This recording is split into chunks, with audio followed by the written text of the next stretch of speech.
moom gis na dafa xool journaux yi bi mu xëyee amul benn analyse boo xamante ne nit ñi def nañ ko sur la sortie du premier ministre koo xamante ne il ne mâche pas il ne cache pas ses mots il dit les mots tels qu'ils sont les mots donc tey amul lenn lu nëbbatu ci ginnaaw li muy wax tout est clair pourquoi aujourd'hui ci journaux yëpp parce que c'est Pape Samba Kane qui le dit le doyen Pape Samba Kane qui dit que moom gisul benn analyse benn chronique sur la sortie de Ousmane Sonko bi éclairer les Sénégalais sur beaucoup de choses. déjà dogguma la sortie Ousmane Sonko boobu Abdoulaye yaa ngi koy wax sànq dinañ ko faram-fàccee waxtaanee ko fii yow ñoom sa position mais Ismaïla may ma Cheikh Bara tout à l'heure post gi mu def ci page am cuun ñu xool post bi Cheikh Bara lan la wax Abdoulaye Ndiaye. ndogu mystique ngay am foofu. déjà sa commentaire balaa may ñëw ci cuun parce que non bii du ma ko commentaire c'est du ma ko commentaire. c'est ma ne du ma ko commentaire c'est Cheikh Bara. ok cuun sa commentaire Ismaïla boo ñu mënee mettre illustration. non lii moom aucun commentaire. waaw ah comment ça aucun commentaire. dafa xam lii information bu mu ko jëlee. qui va arrêter Cheikh Bara. léegi su ma nee waaw fan lay amee preuve que ne yow ndugg mystique. par présidentielle. non mais lire entre bon c'est les rigolo lignes. c'est rigolo mais en tant que mystique kan ak kan ngay mystique pour lan pour mu bàyyi Sonko ñëw ci yow. Thioune gis nga xam nga man kan laa gën a ragal. waaw kii varié. qui varie. kii varié. man kooku laa gën a ragal koo xamante ne. il est constant. Cheikh Bara c'est vrai que Cheikh Bara waaw c'est vrai waaw il est constant comme Thioune l'a dit. c'est quelqu'un qui est constant.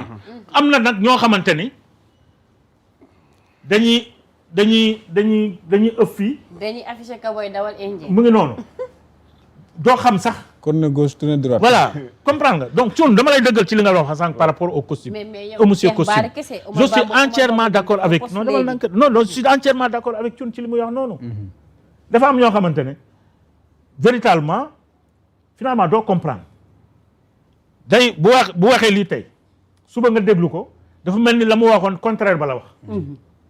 et ça moi je du ma ko nawee nit man mais boo constaté quelle que soit ta position na nga constant ci li nga ne man li may wax nii moi je reste comme na ma tal constant ci sama position ku ma xam démb xam ma tey xam ne je suis constant ci sama position yow xam nga parce qu'on a dirigé des plateaux ensemble. Je dis encore une fois on ne peut pas faire ce pays sans Ousmane Sonko. On ne peut pas faire ce pays. On ne peut pas faire ce pays sans Ousmane Sonko. Et sur quelle base? Et sur la base de li mu représente aujourd'hui dans l'échiquier politique du Sénégal.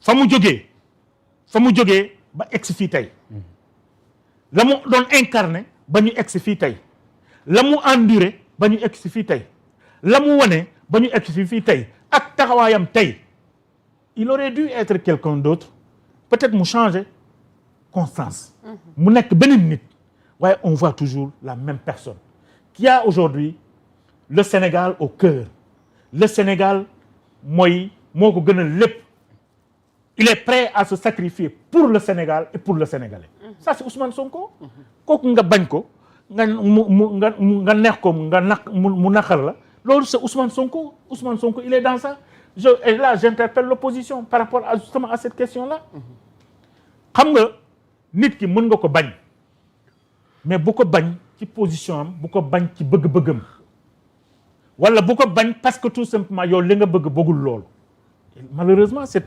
opposition ci loolu la ñu wéy bañewuñ dara Ousmane Sonko bañewuñ jëkk Ousmane Sonko c'est la personne de Ousmane Sonko lañ bañ parce que am na fu mu jaar ak ñoom mu xañ leen loo xamante ne mari d'état Sénégal tey bu ñu bàyyoo mu jaar mais il l'a dit hier kan moo dem dena aux Nations Unies dem toog fa mu ne leen opposition bi fi nekk c'est des terroristes c'est des ay reykat nit lañu c'est des wahhabis amul lu mu leen lu mu traité wul Ousmane Sonko ak ses alliés amul lu mu leen waxul Ousmane Sonko moom mu dem ba Nations Unies ba ci tubaab yi ne Ousmane Sonko mi nga xamante moom mooy leader de l'opposition terroriste la yow nga nangu kooku nekk assemblée yow nga taxaw foofu yow nga toog fa moom la doon tontu loolu du constance man su ma doon nekkoon à sa place Ousmane Sonko bu demee ba nekk premier ministre Diomaye nekk président de la République man ma nekk député le soir bi ñu ma falee député damay démissionner parce que du ma nangu jàkkaarloo ak un terroriste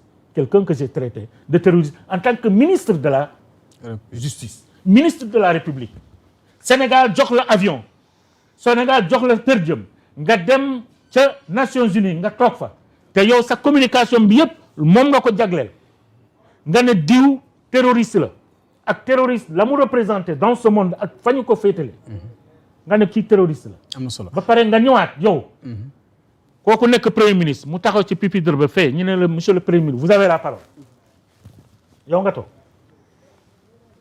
c'est honteux ce n'est pas républicain ce n'est pas constant ok nitewul baal ma ko rek parce que aussi sànq Thioune wax na ko mais tontu woo ci mooy la vraie rupture aussi yi pratique yi ñuy gis présidence moom la Macky Sall daan def ay dalal ay kàngami politique ay militants ci palais ba tey jii la lay gën a wulee ñaay est-ce que loolu tamit c'est la rupture. xam nga man du ma dugg ci agenda président de la République. waaw mais am nga ci commentaire certainement moom laa la waxoon sànq dama la ne.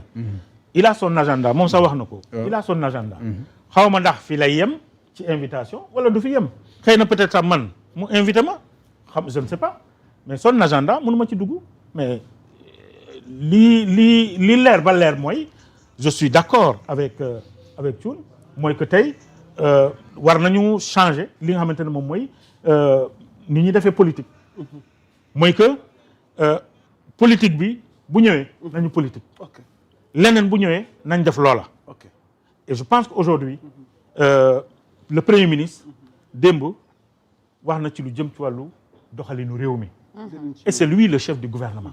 c'est lui moom moo yore tey li nga xamante ne moom mooy l'exécution des tâches yi nga xamante ne moom lañ ko dénk par rapport ak doxalinu réew mi. amati na solo yeneen ci seen biir waxtaan Salam Sénégal alors dañuy wéyale ci deuxième point bi ñëw nag Abdoulaye.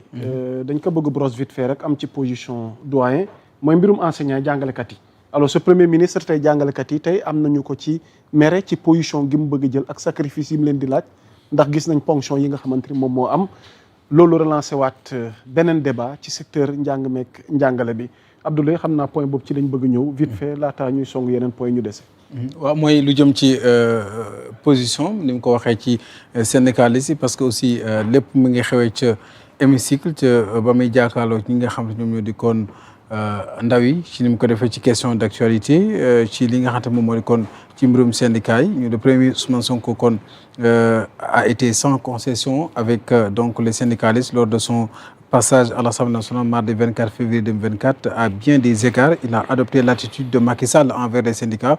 Face aux députés, le chef du gouvernement s'est montré ferme face à ce qu'il considère comme un excès de revendication. Également, revendication de la part des travailleurs, que les Sénégalais sachent qu'il n'y a pas encore une richesse à partager. On a parlé tantôt des syndicalistes, chacun formule des revendications. C'est offusqué, selon le Premier ministre. L'État ne peut pas chercher à réduire le déficit budgétaire tout en voyant certains vouloir que les revendications soient entièrement satisfaites, coûte que coûte. Coûte que coûte, oui. Donc, coûte que coûte, il affirme que les syndicats ont obtenu avec l'actuel régime des acquis qu'ils poursuivaient depuis 12 ans, mais ils ne sont jamais satisfaits. À chaque fois que tu signes, on ouvre une nouvelle porte. J'ai même entendu parler de revendications émergentes. C'est quoi revendication émergente? Il ne faut pas qu'on pousse l'État à bout. Sinon, si on nous pousse à bout, nous ferons face. On ne donnera pas ce qu'on n'a pas. Le pays ne se limite pas à 200 000 fonctionnaires ou 200 000 étudiants. À titre martelé, mu nekk un discours boo xamante ni ferme à l'endroit des syndicalistes. Donc, ce discours n'est pas une nouveauté au Sénégal. Les leaders syndicaux étaient déjà habitués sous Macky Sall à plusieurs occasions. L'ancien président a adopté un discours similaire également. Je ne peux pas accepter qu'une minorité bénéficie des largesses de l'État et que la masse continue de mordre la poussière. J'ai dit à mon gouvernement que je n'interviendrai pas dans les engagements pris devant les syndicalistes, a-t-il déclaré. Donc, en août 2016, lors d'une cérémonie officielle de lancement du recensement général des entreprises, il rappelait au passage que seuls 300 000 Sénégalais sur 14 millions perçoivent un salaire. Les autres évoluent dans le secteur informel. muy ci tënk rek ni mu waxee kon ci assemblée mooy que mënu joxe luñ amut réew mi yemoo ci 200 000 étudiants wala 200 000 enseignants en tout cas loolu mooy engagement ferme bi nga xamante ne PM jël na ko yaa Moussa. macha allah amati na solo alors doyen noo jàngatee mbir mi. nit ki da ngay wax li nga mën ak li nga mën. sànq am na ko fi doon wax boo taxawee fii xam nga loolu mooy sonal c'est-à-dire li normalul ñi ko doon def moo ñu sonal tey bu ñu ne dañuy def lu normal rek ñu jàpp ne loolu moo normalul c'est-à-dire lu normalul moom lañ adopté woon moom lañ yàgg di wane fii Sénégal léegi yow boo ñëwee nga ne da ngay def lu normal rek dañuy def li ngay def nii moom moo normalul alors que li ñuy def nii moom moo normal ponction de salaire par exemple kooku c'est dans les textes hein c'est les textes qui le disent du décision boo xamante ne décision politique la texte yi ñoom ñoo est-ce que loolu nekkoon position Sonko bien avant avènement pouvoir bi parce que ñoom lañ koy reproché sur la question bi posé woon temps boobu waaw c'était la position de Sonko ok parce que lii xew nii lii musul xew